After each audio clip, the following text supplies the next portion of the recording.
Alrighty, welcome back everyone. We just talked about the big games from this past weekend. Penn State can't win the big one. They just can't quite get it done. Georgia cannot beat Alabama. They just can't quite do it. Ole Miss gets a big time win. Illinois kind of escapes, kind of dominates a very weird game up there in Champaign, but a big time win for the Illini nonetheless.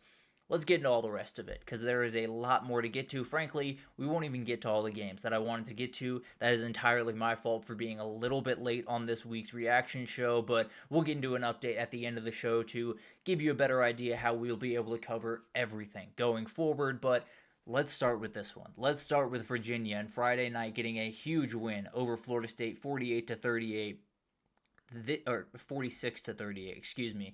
Incredible. This was maybe the perfect college football game. I think the only thing that is not ideal is it wasn't on a Saturday. It was on a Friday night, but those Friday night games are plenty fun as well. It was a weird Friday night game. A top 10 team goes on the road to a trap game. You have ebbs and flows, good quarterback play, bad quarterback play. You get double overtime. You get one of the best, maybe the best field storming I have ever seen. And you get that little bit of Virginia wearing the throwbacks from the last time they beat Florida State. It was just an incredible, perfect ball game that had so many incredible things that make college football what it is. There's very few games where you have 46 points on the board and both quarterbacks have multiple turnovers and everything's all over the place, but they also have a guy that goes over for 150 receiving yards like Deuce Robinson did and then makes the mistake at the end of the game and can't catch the ball. Ridiculous. Also, definitely not a catch. I know there's Florida State fans that disagree with me with that. Definitely not a catch for Deuce Robinson in that second overtime. But for Florida State, this is one of those that just got away from you. And it's hard for me to sit here and say Florida State's totally fine and they're going to totally bounce back and they're going to beat Miami next weekend and they're going to roll through the rest of their schedule. I don't know that that's going to happen. There's problems on this defense that need to be fixed, and definitely if they're not fixed, they're going to be in big trouble. There's no doubt about that. But the reality of the matter is, I think this is just one of those games, and I think you're going to see it a lot throughout this year where a good team walks into a place and just gets beat by a team that maybe is a little bit inferior, but not quite as inferior as you might think when you think about Florida State against Virginia. You're thinking about a pretty good gap. It was a gap. There's no doubt about that. But it wasn't quite as big as some people wanted it to be or some people think it's going to be going forward in this college football season. It is going to be weird. There's going to be games like this just about every single week. And now Virginia's at the top of the ACC. And there's 6 ACC teams with a conference win as of right now. None of them are Miami, Florida State, or Clemson. Now, Miami hasn't played one, so we'll see what happens with Miami. Florida State or Miami will get one this weekend, but it just reeks of a weird title game, of a Georgia Tech getting there, or Virginia, or a Duke that is still in this thing, got a big-time win this past weekend over Syracuse. So a lot is going to happen in this conference. For Florida State, just kind of bounce back. If you find a way to get a win this weekend, you are right back on track. If you lose, there's definitely some things to figure out. You've gone from beating Bama and feeling great, being on top of the world, to a 2-loss team within 4 weeks, and the other 2 teams you played were downright terrible. So still would be alive, but a lot would be up in the air, and after week 1, the questions would be flying very quickly. We'll see how this unfolds, but an incredible, incredible game in Charlottesville that did just about everything you want a college football game to do. Ohio State went on the road and got a 24-6 win. On the outside looking in, this looks like a struggle for Ohio State, and at times it was. Early in this first half, they did not play good football, especially offensively. Here's the thing. This game was never in doubt, and it's just because the Ohio State defense is the best unit in the country by a mile. I thought it was going to be the Texas defense coming in, and that's a very, very good group. There's no doubt about that. What this Ohio State defense does is different in every sense of the word, and we can talk about, Matt Patricia coming down from the NFL and making things a little bit more confusing. We can talk about Caleb Downs being the most valuable player, period, but especially defensive player in the entire country. We can talk about all of that.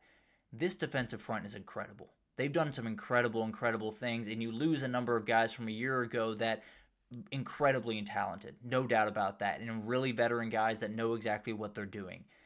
Caden Curry, Kenyatta Jackson, Caden McDonald, those guys are just outright more talented than the guys that left. Now, it's not to say that they are much more talented or they're going to be tons better, but they're more talented. Caden Curry had 3 sacks in this game. He was an absolute nightmare all over the place. Kenyatta Jackson, the exact same. Caden McDonald's becoming one of the best defensive tackles in the country. Arvell Reese is terrifying at linebacker along with Sonny Styles. Somehow Sonny Styles isn't the best linebacker on that team right now.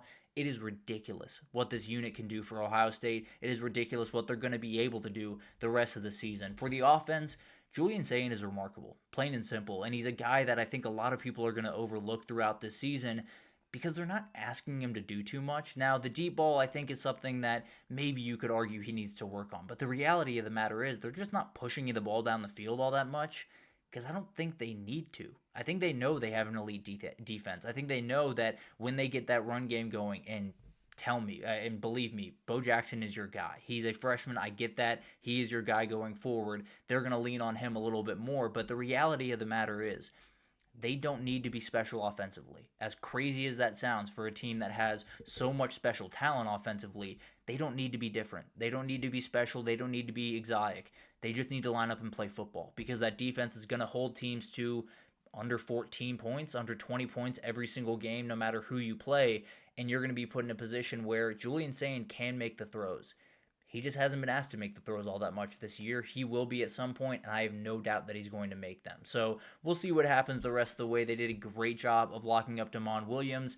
Just can't say enough about this Ohio State defense. It's a terrifying unit that I don't think anyone's going to have success against. But for Washington, we'll see what they can do the rest of the way. A lot of different things to go down the road for them. Very dangerous team. Probably not a playoff team the way that I might have thought they could have been, but we'll see what happens with them the rest of the way. For Ohio State, you still got some tough ones. There's no doubt about that, and still some things to deal with. You get Minnesota before a big game at Illinois. Definitely some things to figure out, but the reality of the matter is if that defense is playing at that level, you're going to see an undefeated Ohio State at least walking into that Michigan game, and then we'll see whatever happens in that one. Texas A&M, sneaks away from Auburn 16-10 in this one. There's a few teams that just got to win and moved on. A&M was one of those teams, and it's a good sign. I understand that this was far from perfect. A&M really should have won by 30 points, if I'm being totally honest. They outgained Auburn, I believe, almost 350 to 117 or something like that for Auburn. It was bad for the Auburn offense. It's been bad for a very long time for the Auburn offense, and I'll talk about that here in a second. But for A&M, there are things to worry about here. No doubt about that. Your longest pass play was 24 yards, and that's not necessarily to say the sky is falling by any means, but you're going to need those explosive pass plays because you really kind of needed a career high from Le'Veon Moss to win this football game. I think you're going to be fine. I don't think this is a catastrophic thing by any means. The Auburn defense is very, very good. They were going to force you into tough positions. That was the reality of this. So it's not to take anything away from A&M, just to say there's a couple of things that if you shut down that deep passing game, maybe you have an opening against this A&M team. For Auburn, I'll be plain and simple. Your head coach isn't good enough. And that's not to say, take anything off of Jackson Arnold's shoulders or the offensive line shoulders or all of that stuff. The inability for Hugh Freeze to get this talent to play to their talent level is incredible to me. I don't know how it happens. This offense essentially scored 3 points because the one time you scored a touchdown, you started on the 2-yard line. This is a bad offense, and it's not that they have bad talent. Now, Jackson Arnold does need to play better, but the reality of the matter is you have a head coach and a play caller that is not doing you any favors, and you're leaving a lot on the table because of it. And the great news on top of that is I don't think you can fire him because you fire him, everyone's out the door, and if that's what you want, then fine, that's all well and dandy, but you're going to have a long time rebuilding that thing in the SEC right about now. So a lot of stuff to figure out for A&M. Going to need more from Marcel Reed moving forward, but at the end of the day, getting this win is huge. It was going to be a tough game, an inspired team coming in, especially on the defensive side of the ball. You were going to have to handle this one and got out of there. You did it. Keep it moving. Now you got a tough one against Mississippi State coming up. Indiana escapes against Iowa. This one actually was a little bit closer than that A&M game we just talked about because the Indiana offense sucked. For 57 minutes of this game, they were downright terrible. And then they scored 10 minutes in the last 2:23. They win it by the skin of their teeth. They got a little bit lucky. There's no doubt about that. But at the end of the day, they execute the offense when they absolutely need to. It's one of those that I think you can get worried about Indiana, and a lot of people will. A lot of people will dismiss Indiana because that's the way Indiana is, and they want to dismiss Indiana, plain and simple. That's what a lot of people want to do. This was totally understandable to me. You're coming off a massive win against Illinois. Obviously, you do get a bye next week, but you had Oregon right after that. It makes total sense that this game was close. It makes total sense that this game was down to the wire. Finding a way to get a win is all you needed to do. The cover thing is a little bit wild. Fernando Mendoza apologizing for it is a little bit more wild. Overall, it was an ugly game. You move on, keep it simple. That's it. You keep moving, and Indiana still feels very confident for Iowa. I don't know, man. The offense is playing better, I guess. It's not much better, but you're taking steps forward. That's the best I can put it for Iowa right about now. For Indiana, I think you're fine. I think there's just one of those games that you have to go throughout a season.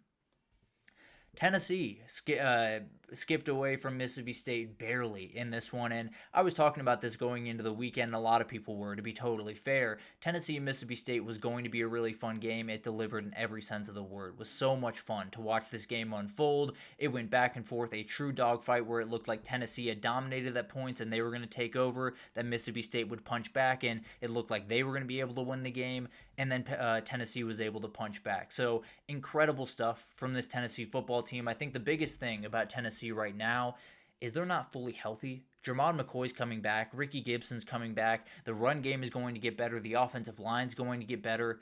This is going to be a really good team. And they're already a good team, no doubt about that. But this is a team that is going to be really dangerous throughout the rest of the season, especially if you have Tyree West and Joshua Josephs playing at that level of football. You're going to be able to do a lot of special things. When you have that offense and that pass rush, that's just about all you need to win a lot of football games. Love what Tennessee is doing. For Mississippi State, I don't know how you don't feel good about this team right now. Obviously, there's some things that obviously you wanted to win this football game. You had a 4th and 5 where you could have won it, and Tennessee makes a great play, scores a touchdown. I understand that. But looking forward, you get A&M this Saturday. Why can't you beat A&M? Who says you can't beat A&M and score with them and put up some big points and win that game? Then you get a bye before Florida. Who says you can't beat Florida? Who says you can't walk into a Texas game where they have to come to you and win that game? Because the Texas offense has looked downright terrible. This is a team that is so dangerous that is going to throw wrenches into the SEC. I don't think they're winning the SEC. I don't think they're making a run after this game by any means. What I do think they're going to do is throw a wrench into this thing and totally ruin someone's season, whether that's keeping them out of the SEC title, keeping them out of the CFP altogether. A lot is on the table for Tennessee. I just think this team is going to get healthier, scarier, faster, all of the good stuff for Tennessee fans, and I feel really confident about this team moving forward. Wake Forest deserved to win this football game. Georgia Tech wins 30-29 in overtime. They did not deserve to win, plain and simple. This one got stolen from them. It got stolen from Wake Forest as plain as day, really. Wake Forest had the ball with about minute 55 left, I want to say. They had the ball. Georgia Tech has 0 timeouts. They're on the Wake Forest 35-ish, I believe. And Georgia Tech jumps off sides. It was a 3rd and 5, just to set the stage fully. It's a 3rd and 5. Georgia Tech jumps off sides. Plainly jumps off sides. Very obvious. Everyone that's watching that game can notice that he jumps off sides. Robbie Ashford throws the ball downfield, as you do when someone jumps off sides. You take the free play. You see if you can get a PI or a big play downfield. They don't call it. They didn't call the offsides. That if you can't see that offsides, I genuinely don't know if you have vision. And I mean that. I'm not even speaking hyperbolically. I'm not trying to make a joke. I genuinely believe, how can you have eyes and not be able to see that offside? It's absolutely ridiculous. The reality of the matter is also, Georgia Tech came back from 17 down in this game and made that moment matter. So there is that part of it. I understand that it doesn't just come down to one call. The reality of the matter is, if that call was made, Wake Forest wins, Georgia Tech loses. The call wasn't made, Georgia Tech's able to win, Virginia Tech loses. It's that simple. It's just ridiculous. There's no other way to put it. They go to overtime. Credit to Georgia Tech for getting the win. Credit to Georgia Tech for getting the stop on 2 after Wake Forest scored, which totally agree with the Wake Forest going for 2 there. I think you have to take the chance when you have it. But at the end of the day, credit to Georgia Tech for getting it done. As I said before, you got to find a way to get a win and move forward. You got handed one. There's no doubt about that. Now, take it and run with it, but you got handed one in this one. Now you get a bye week, and then a really, really interesting Virginia Tech team that just got a big-time win under interim Philip Montgomery. Then you go on the road at Duke, Syracuse, at NC State. If they somehow go 4-0 in that, which I definitely question with how they played in this game, but if they go 4-0 in that, they're very well on their way to the ACC title, but they got to play a whole lot better. Plain and simple. We'll see what happens with this football team. You got really lucky. Now take it and run with it and see what you can do the rest of the season. Wow. Notre Dame did just abusive things to Arkansas all afternoon. Notre Dame was running on more open grass than I have ever seen. It was ridiculous what that defense did for Arkansas in this football game, ridiculously bad. And the headline to this one is Sam Pittman is no longer the head coach over there at Arkansas. He has been let go. Very upsetting situation for a number of reasons, frankly, because I don't think he got a fair shake there. Plain and simple. And that's not me saying that. That's the athletic director saying that. He said plain and simple that he did not have the financial resources to compete in that conference. I think he's a good head coach. I think he fit that program really well. I think he was going to get them where they needed to go if he got the proper buy-in, and he didn't. Plain and simple. So I don't know where you go from here because, frankly, your AD is absolutely not selling that job to anyone. He's saying, we're really good at baseball. We're really good at basketball. We're going to compete for national titles there. Probably not going to do it in football, though. Not exactly the pitch you want by any means from your athletic director. So ridiculous stuff going on there in Fayetteville. It is going to be Bobby Petrino taking over, as crazy as that sounds. That is going to be the interim, and it sounds like he's going to get a chance to get that job full time, and he's going to try his darndest. I can promise you that. Has already kind of cleaned house over there. I don't know who's coaching the defense this upcoming week or going forward, but a lot of stuff is happening over in Fayetteville right now.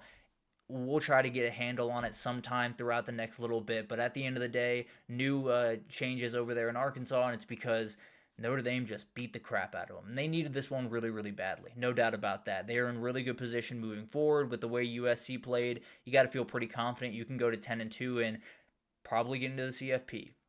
I'm not going to sit here and say that I love it. I'm not going to sit here and say that I hate it because got to see how they go throughout the rest of this season. But the reality of the matter is a huge game that they absolutely needed, and they move forward with at least a little bit more confidence. As for Arkansas, I don't know how desirable that job is. I'll be plainly honest with you. At this point, we talked about the AD stuff. That's not helping. But also, I just don't know how much you can really compete financially with all these other schools, especially if you want to do what they want to do on basketball and baseball. So I don't know. I don't know what that looks like. Maybe Rhett Lashley because he played there, although I think SMU probably wins that battle in terms of which is a better job right now. But it's a side conversation. We can get into it maybe on Thursday, probably sometime next week as they get a little bit deeper into this thing. But interesting times over there in Fayetteville, and we could just very well have Bobby Petrino back at the top of that program, and that would be something to behold at the very least, is what I'll say right now.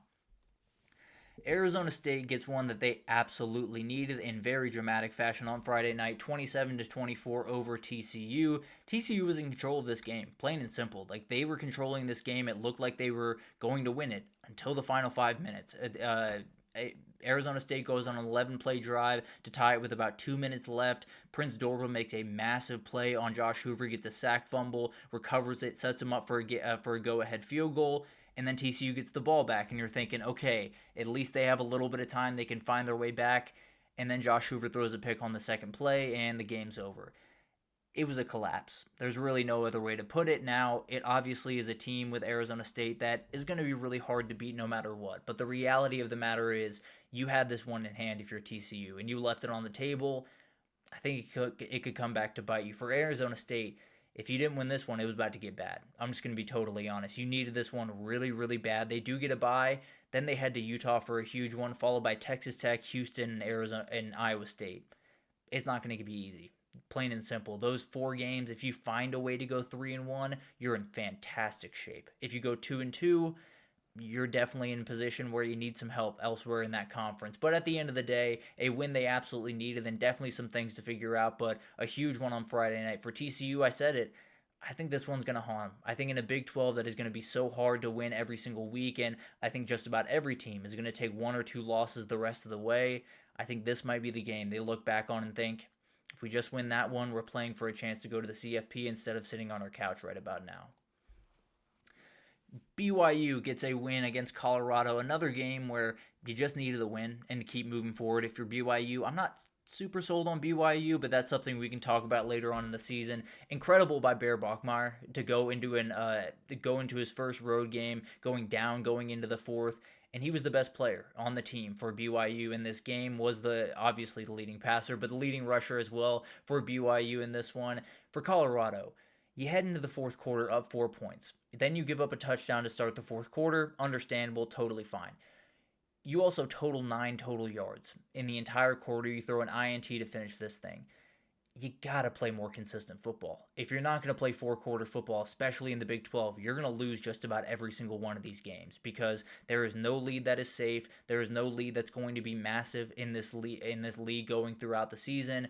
If Colorado can't finish games, they're going to be in a lot of trouble. And frankly, I tend to believe they already are. And I tend to believe if you don't move to Julian Lewis here pretty soon, this thing could get bad in a hurry. But at the end of the day, for BYU, not a team I'm huge on going forward, but they definitely do have a path. They get West Virginia this upcoming Friday, then go to Arizona. They go 2-0 in that. Then they have a tough stretch that really will define their season, but a really fun team to watch with a freshman quarterback that I think is really fun and will only continue to get better for that Cougar football team. A missed opportunity for Colorado here, no doubt about it, and I tend to believe that's what they're going to be this year. But a really fun weekend. Definitely some games that I left off there. We had the Pitt-Louisville game that was absolutely incredible and had my boy Zephian Wade, I believe, the ball boy out there.